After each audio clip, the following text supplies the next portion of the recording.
ఇక్కడ యోబు యొక్క స్నేహితులు దేవుని గూర్చి యుక్తమైనవి పలుకలేదు కనుక దేవుని కోపము ఆ స్నేహితుల మీద మండింది అనే మాట చూస్తున్నాం. మరి సొల్యూషన్ ఏంటి? ఇప్పుడు దేవుని కోపం యోబు స్నేహితుల మీద మండింది. ఇప్పుడు దానికి పరిష్కారం ఏంటి? దేవుని కోపం చల్లారాలంటే ఏం జరగాలంటే దేవుడే చెప్పారు సొల్యూషన్. చూడండి 8వ వచనం, కాబట్టి 7 ఎడ్లను 7 పొట్టేళ్లను మీరు తీసుకొని నా సేవకుడైన యోబునొద్దకు పోయి మీ నిమిత్తము దహన బలి అర్పింపవలెను.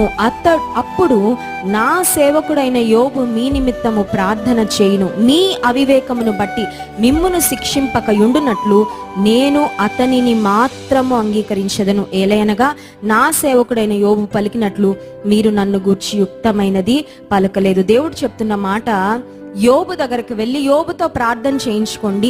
మీ నిమిత్తము యోబు ప్రార్థన చేస్తే యోబు మీ నిమిత్తము చేసిన ప్రార్థన